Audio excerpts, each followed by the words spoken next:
Esto es La Repregunta y yo soy Luciana Vázquez.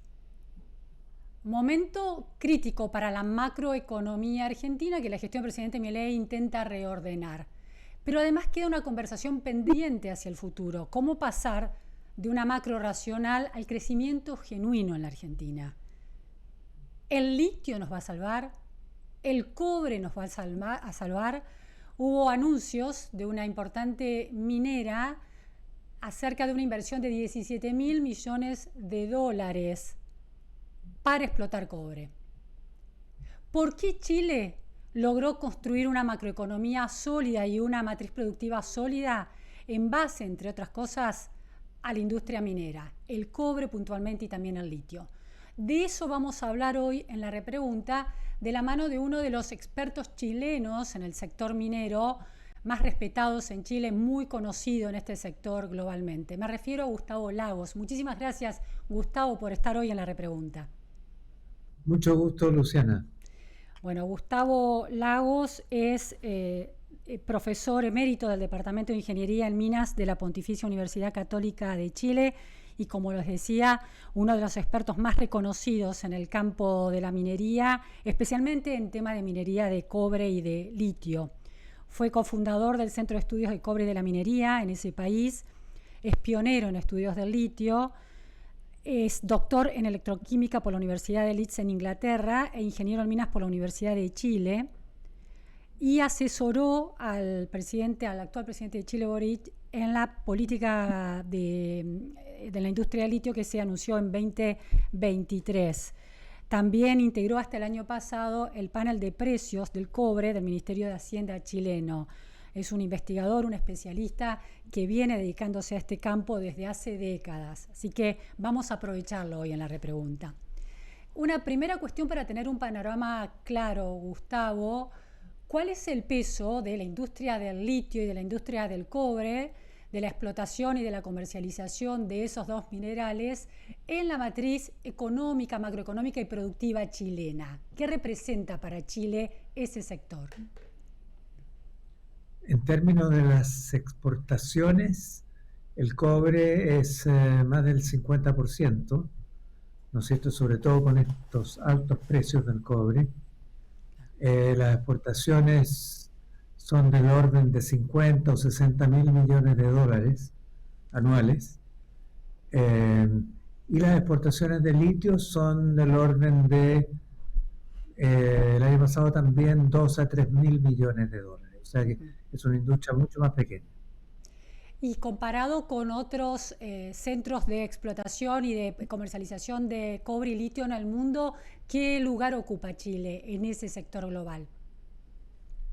Chile es el primer productor de cobre del mundo, lejos, por sobre la República Democrática del Congo, que es segundo, que tiene 3 millones de toneladas, nosotros producimos 5,8.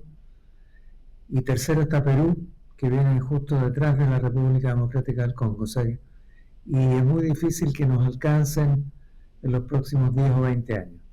Vamos a seguir siendo líderes en este campo, a pesar de que en los últimos 20 años la producción chilena no ha crecido. La inversión ha sido muy importante, pero la producción no ha crecido, por el sencillo motivo de que la ley del cobre, es decir, la concentración del cobre en el suelo, en los yacimientos, va disminuyendo. Entonces, es necesario ampliar la capacidad de tratamiento y ampliar las minas para mantener la misma capacidad de producción, y por lo tanto se ha invertido 150 mil millones de dólares en los últimos 20 años, ¿no es cierto?, para mantener esta producción de cobre. Esa inversión obviamente que contribuye enormemente al Producto Interno Bruto chileno, contribuye a modernizar la industria, en fin, da empleo y tiene una serie de beneficios económicos que son innegables. Me interesa profundizar esa cuestión. 150.000 millones de dólares de inversión en los últimos 20 años. Ahora, Sí. ¿esto viene de una inversión estatal o una inversión privada? Porque hay una gran discusión acerca del rol del Estado y de los privados en la explotación minera y puntualmente en el caso del cobre. Entonces, aquí la pregunta es, ¿cómo se da esa relación en Chile y cómo se sintetiza esa respuesta en esta pregunta? Codelco, que es la empresa chilena dedicada a la explotación del cobre, ¿es una empresa estatal o es una empresa privada? Codelco es una empresa estatal y del total de 150.000 millones de dólares, Codelco ha invertido 50.000, que está incluido dentro de los 150. ¿Ya? Ujú. El resto fue invertido por la empresa privada, por las mineras transnacionales y también mineras chilenas. Pero Codelco es una empresa netamente estatal, 100% del Estado. Ahora, ahí hay varias preguntas, Gustavo. Por un lado, en la historia del sector minero en Chile, ¿en qué momento un recurso tan estratégico como el cobre para ese país, para su país, se nacionaliza? ¿En algún momento estuvo en manos privadas, de la explotación era privada y en algún momento se toma la decisión de nacionalizarlo y de crear esta empresa? ¿En qué momento fue eso y por qué? Eso fue en el año 71, pero ya en el año 65 había habido una chilenización. Le cuento en dos A palabras. ver.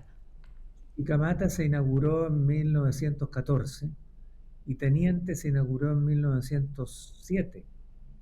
Por lo tanto, estas son minas centenarias. Ujú. ¿Ya?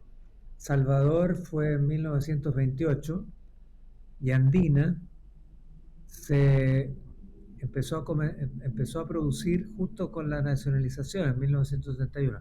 Ahora, ¿por qué hubo nacionalización? Porque había la sensación en Chile, la percepción política muy transversal, horizontal entre todos los sectores políticos, de que las empresas norteamericanas que explotaban el cobre en Chile no habían hecho lo óptimo para Chile y existía la percepción, ¿no es cierto?, de que no se pagaba suficientes impuestos y, en fin, la inversión no era suficiente. Ujú.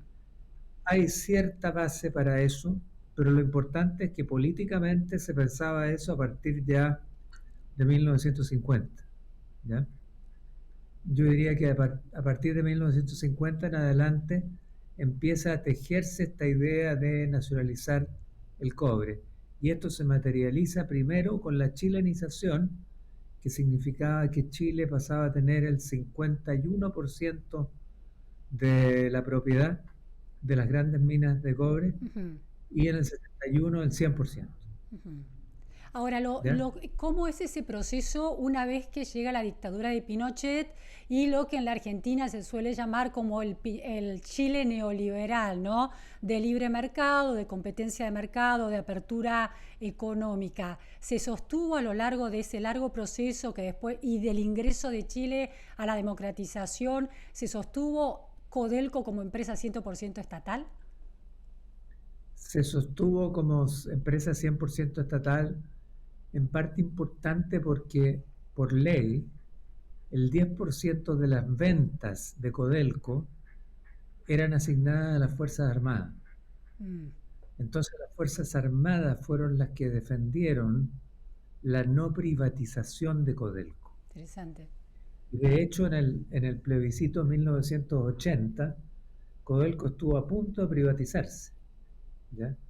Pero el ejército y las Fuerzas Armadas lograron doblarle la mano a los economistas de Chicago para que no fuera así. Codelco se mantuvo como empresa estatal. Y aún en todas ¿Ya? las alternancias de gobiernos de centro izquierda o de Sí, centro derecha, e sí. inclusive la llegada de un gobierno más de izquierda como el de Boric, nadie puso en cuestión, en todo el arco ideológico no se puso en cuestión la propiedad estatal de Codelco y su fuerte participación al mercado. No, nadie la puso en cuestión. Bueno, obviamente la derecha quiere, un sector de la derecha, yo no diría toda la derecha, quiere privatizar Codelco, ha querido siempre privatizar Codelco, pero políticamente eso es inviable mientras Codelco siga generando utilidades para el fisco. Claro. ¿Ya? Codelco ha generado más de 100 mil millones de dólares de utilidades para el fisco en su historia. No tengo la cifra exacta, 120 mil millones, algo así. En su historia, ¿cuántos años son? ¿Cuándo arranca Codelco? 1971 se privatizan, se nacionalizan las 4 minas de cobre, ¿no es cierto?, norteamericanas. En 1976 esas 4 minas que eran administradas independientemente se unifican en una sola organización que es Codelco. Ahora, usted también señaló que había un problema con la productividad de las minas y una falta de crecimiento de ese sector. ¿Hay alguna conversación, algún debate en Chile que atribuya ese estancamiento, si se lo puede llamar así, a la propiedad privada de la empresa, a la propiedad estatal de la empresa Codelco? No, y la prueba está en que la inversión ha sido gigantesca y va a seguir siendo la primera inversión en Chile. La inversión futura, digamos, mayor en Chile es minera, a pesar de que la producción no va a crecer sustancialmente, porque es necesario para mantener la producción, ¿no es cierto? Incluso con algunas minas nuevas, es necesario invertir mucha plata y esa inversión produce mucho empleo, produce mucha actividad. Nosotros calculamos que cerca del 20% de la fuerza de trabajo chilena está asociada directa o indirectamente, digamos, a la minería del cobre. Posiblemente el 30% de las personas en Chile están asociadas de alguna manera a la minería. Entonces es muy difícil cambiar eso. Ahora, le hago una pregunta ahí, Gustavo, porque una discusión que se da en Argentina con todos los debates polarizados ideológicamente que hay, es que una Argentina que avance en la explotación de sus recursos mineros va a convertirse en una economía primarizada. Entonces la pregunta aquí, hay dos discusiones. Por un lado, que va a ser una economía primarizada sin valor agregado, y por otro lado, que no da mucho empleo. Usted señala en relación al empleo que 20% de la minería en cobre da empleo al 20% de las personas y la minería en general al 30%. Ahora, ¿qué tipo de empleo es y cuánto de primarización hay de la matriz productiva chilena? La primarización es muy alta, porque nosotros exportamos básicamente productos naturales, al igual que Argentina. Argentina tiene una base industrial mayor que la nuestra, pero nuestras exportaciones industriales son pequeñas comparativamente a las exportaciones mineras de frutas, salmones y otras cosas, ¿no? Vino. Y eso produce mucho valor agregado. Lo que pasa es que la gente confunde el valor agregado con la industrialización. La industrialización no necesariamente produce valor agregado. La industrialización produce valor agregado solamente cuando hay tecnología. Y resulta que la tecnología no es algo que nosotros hayamos desarrollado en la industria, mayormente. Se ha desarrollado en la minería, sí, pero no en la industria. Entonces, por eso nuestras industrias no han podido competir con otras. A ver, pero ahí hay una paradoja, quiero entender bien, me parece que veo una paradoja. Por un lado, usted señala que una economía tan centrada en la explotación del cobre es una economía primarizada, pero al mismo tiempo señala que en ese sector el desarrollo tecnológico es muy alto. Entonces, ¿cómo se compatibiliza la primarización con desarrollo tecnológico? Porque una parte importante del desarrollo tecnológico proviene de fuera de Chile. Es importado ese desarrollo tecnológico. Sí, claro, pero al mismo tiempo existe la capacidad en Chile de mantención, de manejo de esas máquinas, de esas computadores. Digamos, hay que entender que una parte de la minería chilena es automatizada. Por ejemplo, hay camiones que son autónomos en varias minas, no tienen chofer. Diríamos ¿ya? entonces que es que genera esa primarización, genera al mismo tiempo una economía de servicios abocados a ese ecosistema minero. Exacto. Ujú. Genera un sistema, un clúster minero muy poderoso, muy grande, que ven, lo, lo que genera la minería chilena en términos de compras al sistema chileno, digamos a la economía chilena, no a la extranjera, anualmente es del orden de los 15.000 millones de dólares. ¿Ya? No, ¿a qué se Entonces, refiere esa cifra? ¿Qué es ese indicador que está mostrando? No termino de entender eso. esos son los costos de hacer minería son cerca de 25.000, 30.000 millones de dólares, y la mitad de eso se gasta en Chile. Ah, entiendo, perfecto. Dos cosas, A ver. la minería tiene mucha tecnología, pero no basta con eso, ¿no es Ujú. cierto? Está demostrado que los países, y eso es una hipótesis mía, ¿no es cierto?, pero que mucha gente sostiene, tiene que tener industria de algún tipo, industria que está separada de la minería, que no solamente es servicio a la minería, Ujú. pero también puede ser servicio a la minería, ¿no es cierto? Porque si no, no hay una diversificación en la educación, Claro, en la innovación tecnológica, es decir, estamos muy limitados. El salmón también tiene mucho avance tecnológico, pero claro, su base es mucho más pequeña que la del cobre, no se claro, compara, claro. porque es una industria mucho más pequeña, ¿no? Entonces, hay dos conceptos aquí. Uno es que la minería en Chile es una base esencial para el desarrollo, por cuanto sí se puede expandir la parte tecnológica, los servicios tecnológicos creados en Chile para exportar tecnología. Claro, entiendo. Del- pero por otra parte, ¿no es cierto?, es necesario que Chile tenga una base industrial más amplia que esa.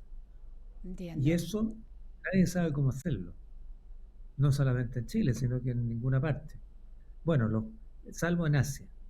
Ujú. En Asia, digamos, han logrado esto, ¿no es cierto? También lo han logrado algunos países europeos, o casi todos los países europeos tienen industria y no tienen minería, y Estados Unidos. Pero de los países mineros, propiamente tal, no han logrado esta mezcla importante, digamos, entre minería e industrialización. ¿Hay alguna preocupación en quienes miran el futuro de Chile y la matriz productiva de la economía chilena en relación al agotamiento de ese recurso del cobre que es tan central y esta falta de industrialización, esta deuda pendiente de la industrialización? Claro, lo que usted plantea es muy importante porque una de las definiciones de sustentabilidad, ¿no es cierto?, generadas por Solow, el Premio Nobel de Economía, es que para que sea sustentable la minería en el largo plazo, tiene que generar capital social y físico, Claro. ¿ya?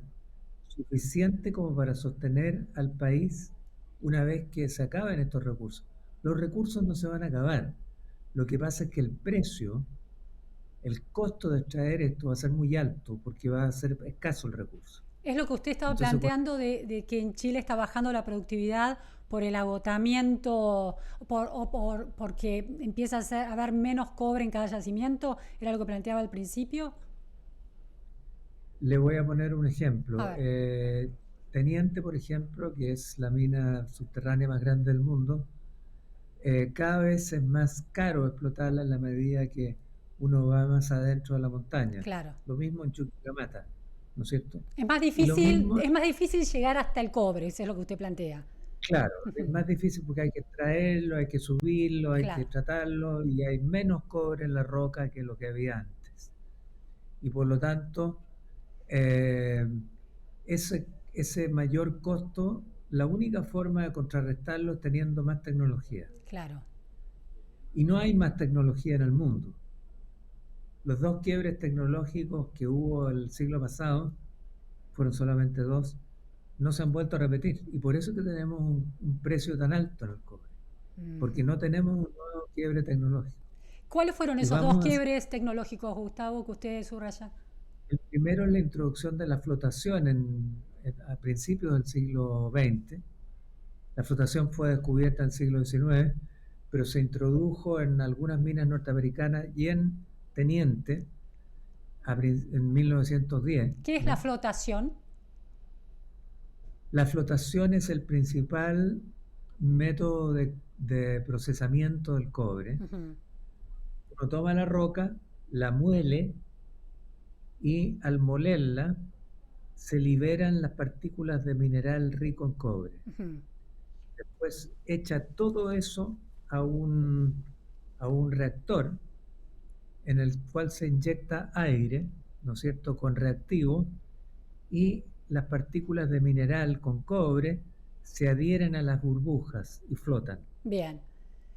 ¿Me entiendes? Sí, sí, sí, totalmente. ¿Y el otro quiebre? El otro quiebre es el descubrimiento de la extracción por solvente y electroobtención en los 60. Ujú.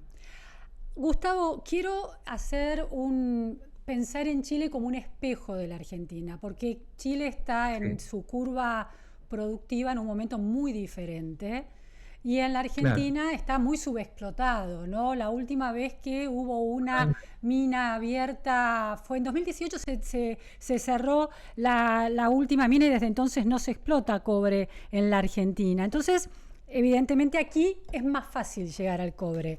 Entonces la pregunta que le hago es, vimos que en Chile, según usted explicaba, hubo una continuidad en la idea del peso estatal que tenía que tener Codelco, el peso del Estado, incentivando ese sector, como si fuera una YPF chilena, ¿no? Pero 100% del Estado. Aquí YPF es 51% del Estado desde que volvió a estatizarse. Entonces la pregunta que le hago es, viendo el panorama de la Argentina que tiene desafíos de alternancia política de signos ideológicos muy distintos, un signo ideológico muy reacio a las inversiones extranjeras o a una matriz conceptual de libre mercado, de retenciones al sector minero, y el otro en las antípodas, como el actual, que acaba de bajar las retenciones, es decir, los derechos de exportación al sector minero, especialmente al cobre. El litio quedó fuera, pero al cobre. Entonces, ¿cuál es el mayor desafío de la Argentina? La falta de racionalidad macroeconómica, los riesgos de la alternancia política de signos ideológicos muy distintos, el tema de la propiedad de los recursos que son provinciales y no nacionales. ¿Por dónde ve usted el mayor desafío argentino? Yo creo que el mayor desafío de Argentina y de todos los países en desarrollar minería es la opinión pública. Ujú. Porque si, digamos, y eso depende de qué provincia estamos hablando. Claro. Son distintas las provincias del norte, en donde está el litio, ¿no es cierto?, que no tienen la misma riqueza agrícola de las provincias del sur. Ujú. Y lo que yo he visto, digamos, es que obviamente en las provincias del sur hay más oposición a la minería por parte de la gente y eso hace más difícil concretar los proyectos. En una democracia, por supuesto, en una dictadura uno puede hacer lo que quiera, Claro. Ahí pero hay es un una tema, Gustavo, ahí hay un tema que es la ley de glaciares en la Argentina, que restringe la explotación minera en la cordillera de los Andes. ¿Cómo ha sí. manejado Chile, que es una cordillera extensísima, gran porcentaje de ese país es la cordillera de los Andes, y sin embargo el sector chileno minero se ha desarrollado con tanta pujanza? ¿Cómo manejó esa cuestión? Bueno, Chile no tiene una ley de glaciares porque Argentina es el único país del mundo que tiene una ley de glaciares. Ujú. No sé si usted sabía. Todos los otros países que tienen glaciares, y hay muchos, Canadá, por ejemplo, maneja sus glaciares con normas, con normativas, pero no con leyes. ¿Y Porque por la qué es ley es muy, diferente eso? ¿Por qué es la por- normativa que porque la permite ley, que la ley no? porque la ley es muy rígida, Ujú. ¿ya? Las normativas se pueden cambiar, se pueden hacer estudios caso a caso, puede haber un caso en que es necesario proteger un glaciar y no permitir minería en la cercanía y puede haber otro glaciar que no en que no existe esa digamos, dificultad. Claro. Entonces, Chile ha logrado no tener, a pesar de quienes quieren pasar una ley, no tener una ley de glaciares. Y yo creo que los glaciares chilenos, dos cosas. Uno, en el pasado, cuando no había preocupación por estas cosas, por supuesto que se hicieron brutalidades aquí en Chile respecto a los glaciares, pero ahora no. Ahora hay una observancia respecto a la protección de los glaciares sin ley, solamente normas que existen. Y las normas se pueden ir mejorando a poco sin gran dificultad, porque pasar una ley es difícil, Claro, ¿ya? claro. ¿Cierto? Derogar una ley, cambiarla, eso es un lío. Así que así manejamos nosotros los glaciares. Y es una encuesta que hizo el International Council for Mining and Metals, ICMM, Sí. que puede mirar, lo puede pedir. Una encuesta de 28 países, incluido Argentina, en que se pregunta, digamos, ¿qué cree la gente sobre la responsabilidad corporativa de la minería, ¿no es cierto?, para cumplir un contrato social y ambiental? Y Argentina está entre los que menos cree. ¿Y Chile? En el mundo. Chile está entre los que más cree. Hay una diferencia importante. Claro, totalmente. También es una responsabilidad de esa relación tan compleja en la Argentina, que tiene un mal historial entre el Estado y las empresas que trabajan en sociedad con el Estado, claro, ¿no? Claro. Que ha generado tantos focos de corrupción. Ahora, un inversor como la minera Vicuña, que quiere entrar al régimen de incentivos a las grandes inversiones, el RIGI en Argentina, con 17.000 millones de dólares para explotar 2 minas de cobre, o la multinacional Glencore, que quiere también llegar a la Argentina para explotar cobre con una inversión de 12.000 millones de dólares. Si Argentina tiene, es decir, estos inversores saben de la tendencia de la opinión pública resistente a este tipo de explotación, ¿es una buena política la decisión de bajar retenciones, derechos de exportación a cero? ¿Cómo maneja Chile? ¿Le impone derechos de exportación a las mineras que exportan el mineral fuera? No hay, es cero de movida. No, si lo que importa no son los derechos de exportación, sino que es la carga tributaria total que tienen que pagar las empresas. Y nuestra carga tributaria total se modificó por última vez en el año 23. Sí. Yo participé muy de cerca en eso. ¿Y cuánto pagan en el sector del cobre? ¿Cuál es la carga tributaria total? El 44% de las utilidades antes de impuestos. Eso, cuando usted dice carga tributaria, ¿son regalías? No, una parte son regalías. De ese 44%, una parte son regalías. ¿Cuánto es? El resto ¿En regalías cuánto es? No me acuerdo en este momento, pero puede ser un 10, 12%. Pero no son regalías sobre las ventas. Son regalías sobre las utilidades. Sobre las utilidades. Es un porcentaje.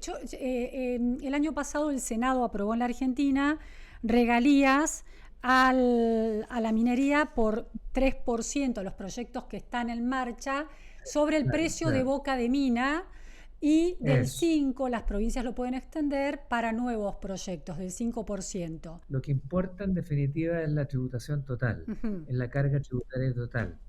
Entonces hay que tomar el impuesto a la renta y todos los impuestos que tienen, más la regalía. Porque lo que el inversionista tiene que pagar le da lo mismo sea una regalía o un impuesto. Tiene que pagarlo igual. Pero yo le puedo decir que el impuesto sobre la venta es un impuesto poco eficiente. Es mucho mejor tener impuestos sobre las ganancias, que pueden llamarse también regalías.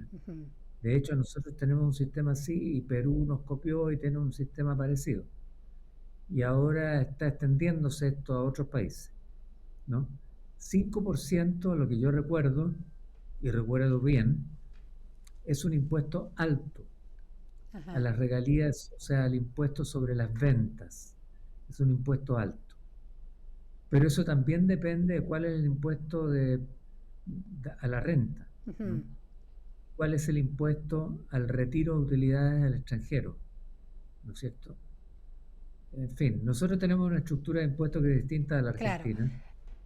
Eh, y la otra cosa que quería mencionarle es que Argentina no ha desarrollado su industria minera, en parte por lo que le estoy diciendo, porque la agricultura fue y sigue siendo muy importante en algunas provincias y se opuso a la agricultura y se opuso a la minería en Ujú. muchas provincias de Argentina, pero al mismo tiempo porque hasta el año 94 ustedes no tenían una constitución que permitiera esto de buena forma.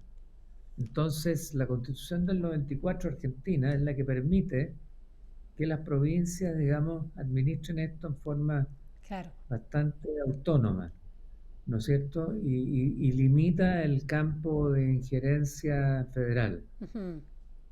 Eso yo creo que fue clave para el desarrollo de la industria del litio.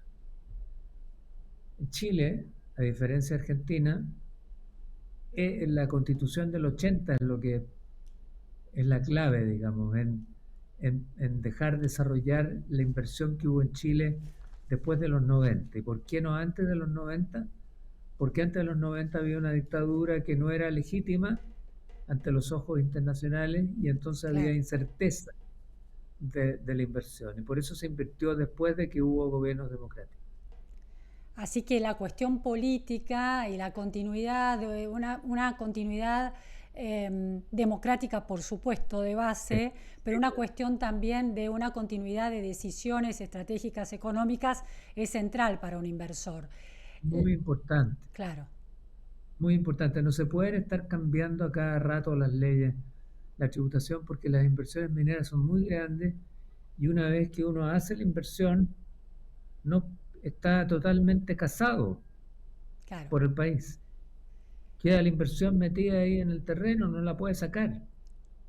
Le hago una última Entonces, pregunta, Gustavo. Una discusión que se está dando mucho en la Argentina tiene que ver con la infraestructura, rutas, puentes, tendido sí, eléctrico. Si uno pasa por los cruces de Argentina a Chile, es notoria la diferencia de calidad en esas rutas, ¿no? Rutas llenas de sí. obstáculos y de problemas del lado argentino, se cruza Chile, y rutas del primer mundo. ¿Cuánto pesa el tema de la infraestructura, de rutas, puentes, tendido eléctrico y otras cuestiones en la atracción de inversores y en el desarrollo del sector minero? Yo creo que pesa mucho.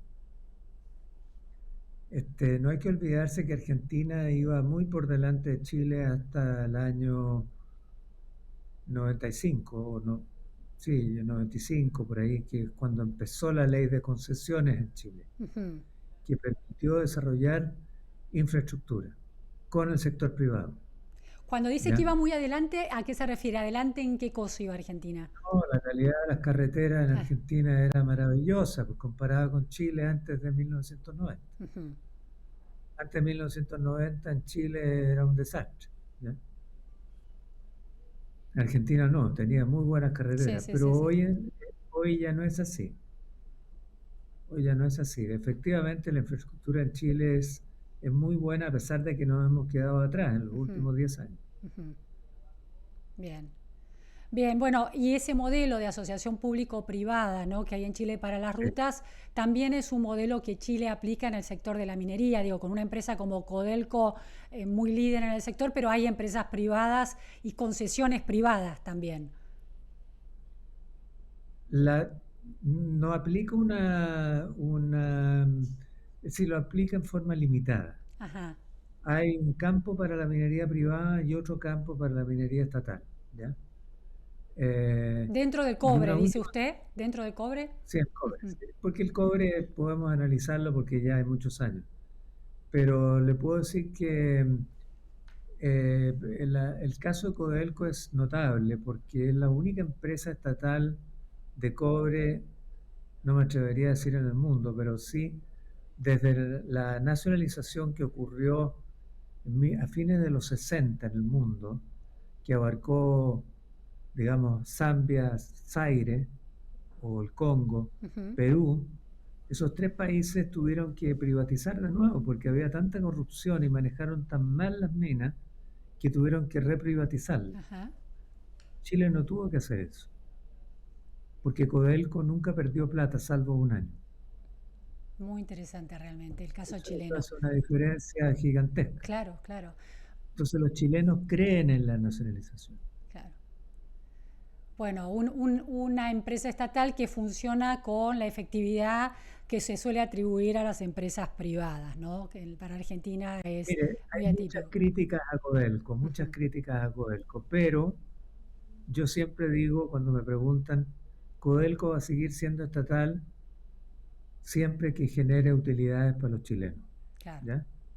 Porque los chilenos son bastante aterrizados y funcionales en ese sentido. claro. No son ideológicos como la gente cree. No, no, les gusta ver el resultado. Y el resultado es que Codelco da resultados, buenos resultados. Entonces, obviamente que la defiende. Bueno, Gustavo, la verdad que ha sido de su mano hemos recorrido el panorama del sector minero y del cobre puntualmente en Chile, con muchísimos datos muy interesantes que desconocíamos y su análisis experto, así que valoramos muchísimo su presencia en la repregunta, le agradezco realmente. Muchas gracias, Luciana. Mucho gusto hablar con usted. Igualmente, muchas gracias a todos por estar hoy aquí.